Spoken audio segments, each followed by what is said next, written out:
ओम सतनमो आदेश गुरु जी को आदेश बड़े बाबा दादा गुरु चैतन्य सिद्ध सदगुरु मत्स्येंद्रनाथ साहब को आदेश गोरक्षनाथ बाबा को आदेश आरक निरंजन आदेश।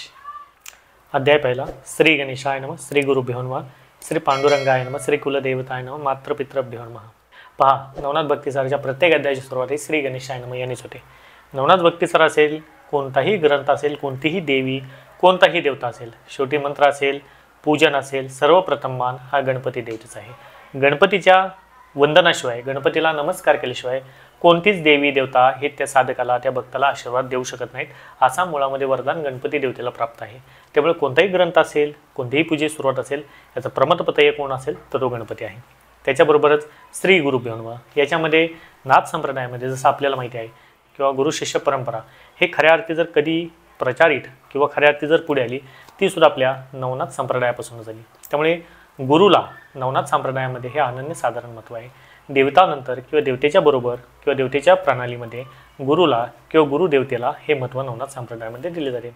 यानंतर श्री पांडुरंगाय नमः, श्री कुलदेवताय नमः म्हणजे पांडुरंग म्हणजेच भगवान विष्णू, कुलदेवता कुलदेवी यांना सुद्धा वंदन करणं, यांना नमन करणं हे तितकंच महत्त्वाचं आहे। कारण आपण सुद्धा कुलधर्म कुलाचार हे पाळणं हे करणं महत्त्वाचं आहे। बऱ्याचशा दगादगीच्या जीवनामध्ये किंवा या कलियुगामध्ये सांसारिक जीवनामध्ये आपण हे विसरून जातो की आपले कुलदैवत आहेत, आपली कुलदेवी आहे किंवा विभक्त कुटुंब प्रणाली पद्धती जी आत्ता चालू आहे, म्हणजे भाऊ भाऊ वेगळं राहणे किंवा भाऊ बहीण वेगळं राहणे, आई वडील एकीकडे, एक भाऊ एकीकडे। त्यामुळे कुलधर्म काय आहे, कुलाचार काय आहे किंवा ह्या सर्व गोष्टी आता ह्या समजण्याच्या किंवा मित्र म्हणेल की या कलियुगामध्ये येणाऱ्या काळामध्ये हे लुप्त स्वरूपाच्या मार्गामध्ये होण्यात आहे। जे लोक मानत आहेत, जे करत आहेत, निश्चितपणे त्यांच्या मागे त्यांच्या कुलदेवी कुलदैवत हे उभे राहतात, त्यांचे आशीर्वाद उभे राहतात। शेवटी ते तुमच्या कुळाचे रक्षण करते असतात। भलेही तुम्हाला दररोज त्यांच्या इथे जाता येत नसेल, पण वर्षातून एकदा तरी प्रयत्न करा की जे तुमचे कुलदेवता कुलदेवी असेल यांच्या इथे जाऊन, म्हणजे त्यांचं जे मूळ स्थान आहे तिथे जाऊन त्यांच्या पाया पडण्याचा। बरं, तर तेही होत नसेल तर घरामध्येच त्यांचे फोटो किंवा टाक या स्वरूपामध्ये करण्याचा। तेही होत नसेल तर मनामध्ये तुमच्या हृदयामध्ये त्यांना त्यांची छबी ही आठवून त्यांना तुम्ही वंदन करतात, त्यांच्या पाया पडतात, एवढं तर तुम्ही अवश्यपणे करू शकता। तेव्हा कुलदेवता आणि कुलदेवी हे तुमच्या कुळाचे मुख्य पुरुष आहेत, मुख्य देवी देवता आहेत, त्यांना वंदन करणं सुद्धा तितकंच महत्त्वाचं आहे। यानंतर मातृपितृभ्यो नमः, निश्चितपणे मातृपितृ हे यांच्या जागा कुणी घेऊ शकत नाही। आईच्या वडिलांच्या पाया पडणं हे तितकंच महत्त्वाचं आहे। ओम नमो श्री हिरंबमूर्ती वक्रतुंडा महागणपती विद्यार्णवा कळा संपत्ती भक्त संकटा वारी गजानना। किती सुंदर वर्णन येत आहे की हे हिरंबमूर्ती म्हणजे गणपती बाप्पाला याच्यामध्ये कवी म्हणत आहेत, हे वक्रतुंडा गणाधिपती गणपती बाप्पा, विद्यार्णवा कळा संपत्ती म्हणजे हे सर्व विद्यांचं वर्णन, म्हणजे जो विद्यापती आहे, ज्याला आपण म्हणून 64 विद्या आहेत, कला आहेत, ह्या सर्व गोष्टी 64 विद्या असतील, 52 कला असतील, अष्टसिद्ध्या असेल, म्हणजे सर्वच्या सर्व गोष्टी ह्या गणपती देवता हे राखून आहेत। मुळात ज्या सिद्ध्या आहेत त्याच गणपती देवतेच्या पत्नी आहेत। त्यामुळे सर्वप्रथम नमस्कार ह्या गणपतीला। भक्त संकट वारी गजानना, भक्तावरचं संकट हे सर्वप्रथम काढण्याचा अधिकार, भक्ताला संकटातून बाहेर काढण्याचा अधिकार सुद्धा गजाननाला आहे किंवा गणपती बाप्पा काढतात। त्यामुळे भक्त संकट वारी गजानना असे म्हणतात। सदैव धवला श्वेतपद्मा विद्या विभूषित कला संपन्न दामा, तुझ्या वंदितो पादपद्मा ग्रंथाक्षरी बोलवी म्हणजे ग्रंथ आता धोंडी सूत मालू कवी हे आता ग्रंथ सुरुवात करत आहेत। त्यामुळे थोडक्यामध्ये धोंडी कवी हे सर्वप्रथम गजाननाला आमंत्रण देत आहेत की हे गजानना, हे विद्यावर्णवा, हे मंगलाकारा, तू स्वतः ये आणि मी जे काय आता माझ्या हाताने, माझ्या ग्रंथांनी किंवा मी ग्रंथाच्या मार्फत माझ्या हाताने असेल, मुखात नसेल, जे ग्रंथ वदत आहे, लिहित आहे, त्यासाठी तुम्हाला यश दे, असं वर्णन, असा लेखा याच्यामध्ये येत आहे। तो निश्चळ निरंजन निर्विकार परिभक्तरज्जबंधनाधार प्रेमे संभवनी मूर्ती साकर आम्हा दासा मिरविसी म्हणजे आमच्यासारख्या दासांवरती हे कृपामूर्ती गजानना गणपती तू कृपा कर। तरी वक्रतुंडा पाशांकुशधरा किंकिनी मंडिता ग्रंथाधरा येवणी सावामी वदन सुंदरा मम रसना रस सेविका।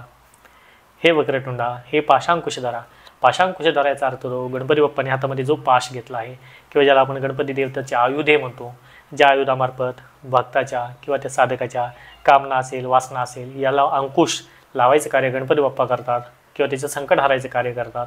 अशा या वक्रतुंडाला स्वतः कवी हे या ग्रंथामध्ये वर्णित करून त्यांना बोलावत आहेत।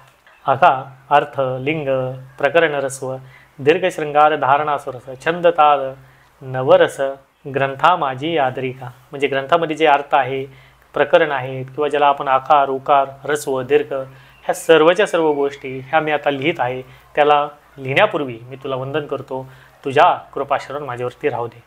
हे गणाधिपते गणराज, मी अभूत वर्णना आहे सहज, परी कृपा करुणी सकळा भोजे, विकळ आपदा हरी आता. पहा किती सुंदर वर्णन म्हणतायत की हे गणपती बाप्पा, मी अभूत वर्णन आहे, म्हणजे मी अभूत आहे. माझी बुद्धी ही माझ्यापुरती मर्यादित आहे, कारण मी जे लिहील किंवा जी मला बुद्धी येत आहे किंवा जे मला चेतना मिळत आहेत, ह्या सर्वच्या सर्व ही दैवी कृपा आहे, ही तुमच्यापासूनच उत्पन्न आहेत. तरी माझ्यासारख्या भक्ताकडनं काही चूक अपराध होत असेल तर मला क्षमा कर, असं धोंडीसूत कवी कळकळीचे आर्ता हे गणपतीला देत आहेत.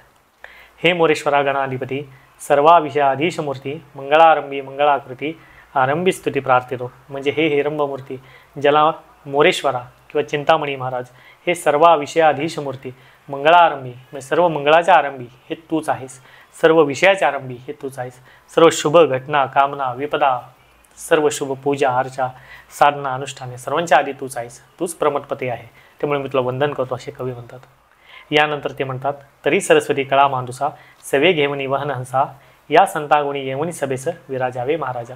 यानंतरचं वंदन कवी करतात ही माता सरस्वतीला, जी माता सरस्वती वहन म्हणजे ज्या माता सरस्वतीचं हंस, हंस ही ज्या माता सरस्वतीचं वाहन आहे, तिला सुद्धा कवी हे वंदन करतायत.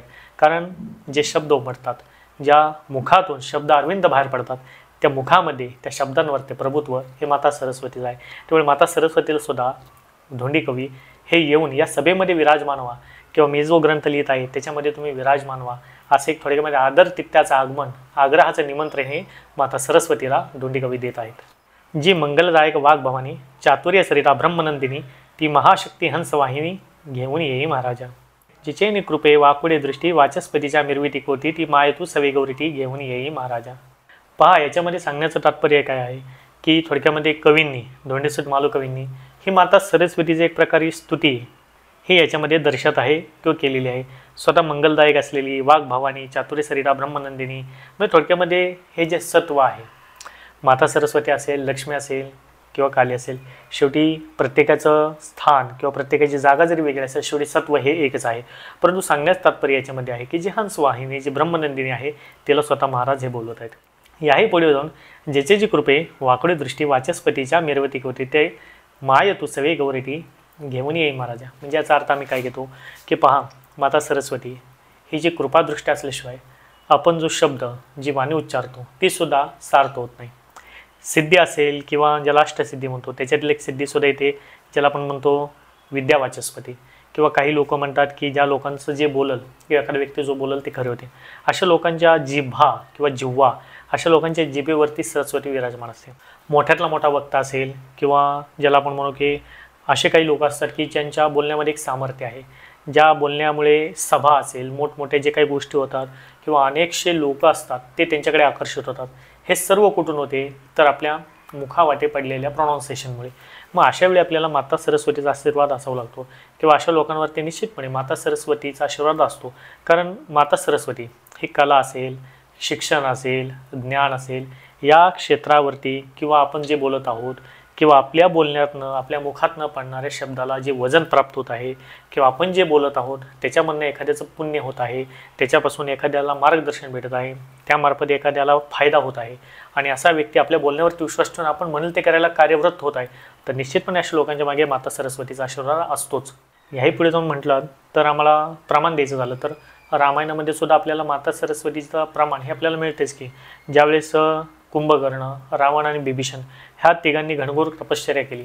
तपश्चर्या केल्याच्या नंतर ज्यावेळेस ब्रह्मदेव हे तपश्चर्या केल्यानंतर फळ देण्यासाठी किंवा वरदान देण्यासाठी त्यांच्या समोर येतात.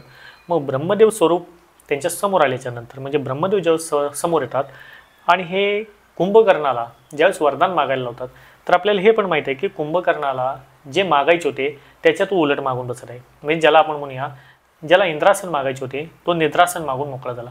मग याच्यातनं आम्हाला हे सुद्धा समजते की कुंभकर्णाच्या जिभेवरती हे सरस्वती माता ही त्यावेळेस विराजमान झालेली होती, त्यामुळे त्यांनी निद्रासन मागून घेतले असं सुद्धा वर्णन आपल्याला शास्त्रामध्ये मिळते. निद्रासन मागितल्यामुळेच कुंभकर्ण हा वर्षातले किंवा जे काही त्याचा कार्यकाल होता त्यातले 70 ते 80% दिवस हा झोपलेल्या अवस्थेमध्ये असायचा, 10 ते 20% दिवस हा फक्त जागृत अवस्थेमध्ये असायचा. या अनुषंगाने सरस्वतीचं महात्म्य किंवा महत्त्व हे किती मोठं आहे हे सुद्धा आपल्याला कळते. त्यासाठी इथे जे वर्णन आलेलं आहे की ज्याच्याची कृपे वाकुडी दृष्टी याचा अर्थ काय होतो की हाच अर्थ लागला की एखाद्या अधर्माला तिने जर वाकडी दृष्टी किंवा तिने जर ठरवलं की एखाद्या अधर्माला साथ द्यायची नाही, अधर्म व्यक्तीवरती कृपा करायची नाही, तर त्या व्यक्तीचा अधोगती ही कशा पद्धतीने होऊ शकते याचं उदाहरण म्हणजे कुंभकर्ण आहे रामायणामधलं. त्यामुळे अशा सरस्वती मातेला वंदन करून मालुकवी हे त्यांच्या ग्रंथाला आदर-तिथ्य करण्यासाठी, ग्रंथाला यश येण्यासाठी मुखातून किंवा ज्याला म्हणून मुखा अरविंदातनं बोललेल्या शब्दांना वजन, तेज, वलय प्राप्त होण्यासाठी हे माता सरस्वतीला बोलवत आहेत.